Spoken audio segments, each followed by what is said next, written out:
Back at it. You already know. Great Tuesday to you all. About to make it quick. Been doing it like this. Basically just expanding my thoughts on things that I've written throughout the day that I've posted. Since I seem to relay pretty good thoughts when I write, and even sometimes when I speak. So I wrote this earlier, and it's something that I've been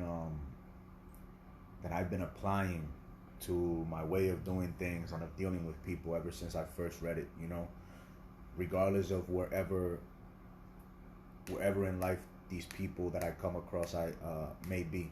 You know what I'm saying? And it's like, you know, aim to look at others for more than what they can be, rather than what they simply are. And you know, I said even if you see the bad, you know, even if you see some wickedness, something that you don't like about these individuals, you know, we often tend to judge, and that's why, you know, the good book says, "Judge not, lest ye be judged." Also, because usually we judge others based on the content of ourselves. Develop the capacity to also see the great goodness that potentially lies inside of other people, even if you can see, even if what is apparent is only the bad that those individuals do, how they mess up. Try to see how they can also be great if they were to recognize their faults and to remedy those faults, and you know, aim to see how those individuals can grow to be of value to society by seeking to recognize what is valuable in them, even if they don't recognize it themselves. You know, a lot of people, a lot of trainers have recognized the great potential in fighters long before the fighters themselves knew that they could be world champion. You know, you had trainers that recognized that. You know, Costa Amato and Mike Tyson, and the list goes on. You know, just to name one of many. So this doesn't mean be naive. You know, of course, it doesn't mean be naive. It doesn't mean just be someone that consistently builds up others, in your imagination as well as in how you behave towards those people around you. All right, always seek to build up others. You know, it doesn't mean be naive. It doesn't mean be gullible and don't look past. Doesn't mean look past what an individual at the moment may be capable of in their vices, but see past the vices. Try to look past the vices and see what kind of individuals they could become if they were to develop those virtuous aspects. Because you know, we all have a little bit of vices.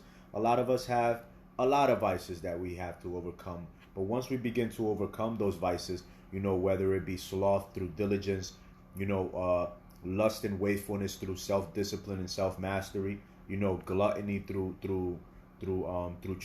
charitableness and a sense of temperance with our habits, envy with love, wrath through some tactfulness and truth. You know, balance that deception with truth, that wrath and that lack of vision with vision, and self-control of our emotions, and some pride with a little bit of humility. Yo, we can go a long way as individuals. So, you know, I wanted to touch upon that. Aim to look at others for more than what they are and see what they can be.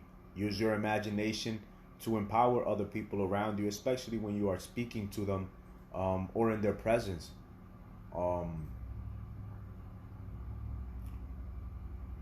It's simple. God is you. God is each and every one of us. And God is only a name, a logo, something given. What is it? Something given to place a sort of limited, explainable description to that awesomely great, divinely intelligent, ineffable something which governs and wisely directs the lining fabric of reality. This great thing that we call God, that so many of us spend a lifetime seeking to know is not separate from us. it is us. You get what I'm saying? We are but a physical manifestation of it. This great it is the great I am within us.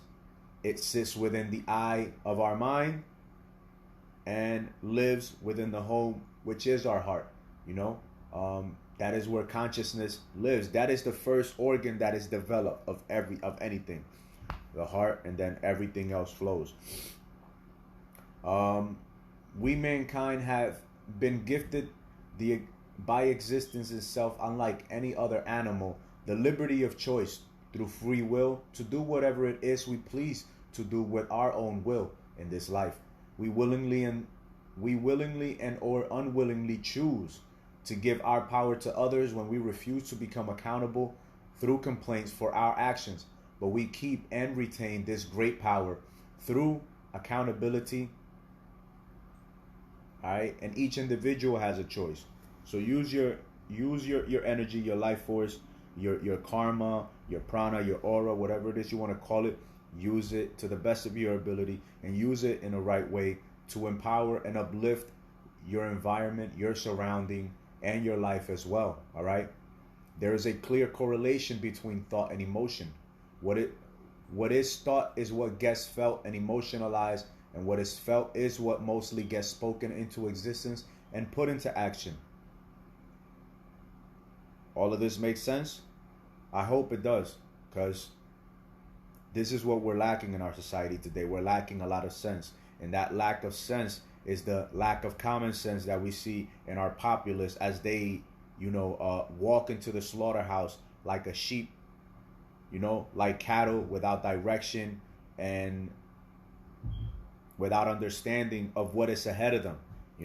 There's many people today making decisions, making stupid decisions because they lack the understanding or the willpower, the courage, the wisdom to make the right choice. They fear death so much that they willingly submit to death, to a slow agonizing death, because they think that submission is somehow going to solve whatever discomforts they may be feeling. Be that conscious voice in today's society, because it is needed. It is greatly needed. We see what is going on. Nothing has to, you don't even need to speak on it. You literally see, people just basically submitting and signing away their rights for a paycheck, to live comfortable, not understanding that, there are other choices, but because it's easier to blame somebody else than to take accountability and to take different actions for your life, it becomes nearly impossible in those individuals' eyes. So keep the faith, display courage, share the wisdom, whatever if you know something, speak up, teach something, like we say in martial arts and in training, steel sharpens steel. So each one teach one, each one reach one. And only, by being this kind of individual in this life, can we help more individuals wake up and, reach their fullest potential and, become rich if they were going to become rich, become the healers that they're supposed to be if that's what they're supposed to do, become great farmers, and, gain a more greater power from these external forces that seem to have humanity in a motherfucking chokehold. But other than that, stay positive, stay optimistic. It's better to achieve a goal through optimism than through just bullshit pessimism. You know what I'm saying? Have some ideals that you believe in. Hold your faith, whatever your goal is in life. Keep going towards it. You get what I'm saying? Keep working little by little. Slow and steady wins the race. If you can do it slow, you can do it smooth. And if you can do it smooth, you can do it fast. All right? Other than that, ain't nothing but love. You have a great rest of your evening and an even greater rest of your week, month, and year. Nothing but power to you all. All right? One love.